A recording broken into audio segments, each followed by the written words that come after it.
What's going on, guys, and happy Tuesday. I thought I'd give you a little update of what I got going on in the shop past couple days, and because my posting has been kind of irregular. So we got this 2019 L5P in. Came in for a couple codes, one for the output speed sensor on the transfer case and one for the charged air outlet temp sensor. So took it for a drive and found no speed reading on the output shaft sensor, and the temp sensor was reading -25. Clearly it's not -25 outside. So got access to the temp sensor. You see these wires are all kind of mangled up. It looked like somebody had uninstalled it and reinstalled it, and these wires were all twisted around. So did the old wiggle test on here. Temp reading would come and go, so needs a sensor. Sensor's like 90 bucks from the dealer, so that's not that big a deal. Output shaft sensors figured out as well. There's just some wiring issue.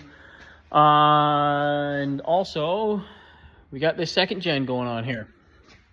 This one has been a struggle. Came in, no communication, no gauges, no CAN bus, no nothing. So tracked it down to, I had all my inputs in my PCM, no outputs. Changed to PCM or BCM, because these don't have an engine control module because it's 12 valve. And I got my communication and everything came back, but still no charging, no RPM, and it was in limp mode.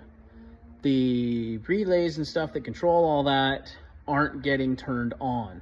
Their BCM is trying to turn them on, but I think there's something in the harness somewhere that is just not allowing it to hold the contacts closed long enough to turn everything on, because the relays aren't being held shut.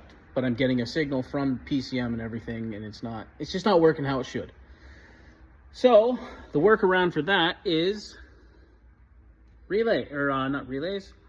toggles. I'm gonna mount toggles in the cab for the alternator, trans relay, ASD relay, and all that kind of fun stuff. So I ran a power and a ground because some sensors have to be ground, some sensors have to be powered. Ran a fuse connector in here, so just in case something shorts in the cab, it'll pop this fuse instead of getting real hot and doing all kinds of damage. And just going through some nice spaghetti, trying to find all the wires and everything for it. For the alternator, it is duty cycled through the BCM. The BCM is not doing that, and it's also not sending 12 volts to the alternator to turn it on. So for that, I'm wiring in a first gen regulator. My pull truck has a first gen regulator in it as well. Basically this green wire right here goes to the field control for the alternator, and the blue wire here just gets 12 volts going to it. Now on my pull truck, I didn't run a toggle on it, so I basically have to unplug and plug this in every time I park the truck, or else my battery's gonna go dead. So on this one, so a buddy doesn't have to unplug that, it's gonna be on a toggle. So there's no way for it to drain the batteries and go dead.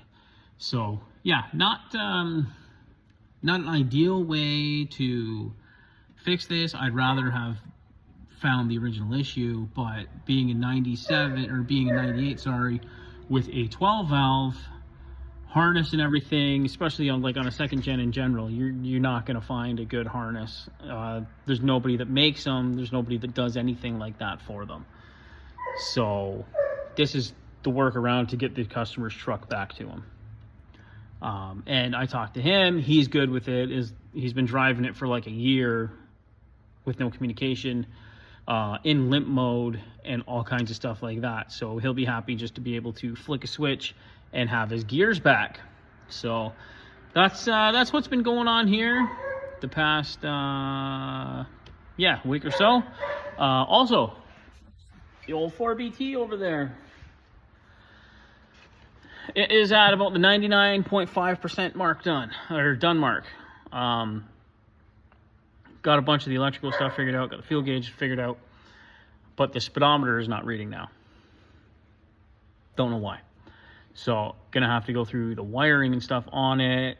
Overall, the conversion it's been fun, but it's had its challenges, just because it's an Escalade and it had the 6.2 in it, and since it had the 6.2 in it, it has a 6L80 in it. That transmission is a total different animal than the 4L60. 4L60 is a much easier operating system than the 6L80. So that has posed a lot of issues and a lot of stuff I've had to work around. But it's been a decent project. But long story short, if I were to do something like this again, I would push for a Duramax. Just from doing my Yukon, much simpler of a swap. And a lot of the factory stuff will also work.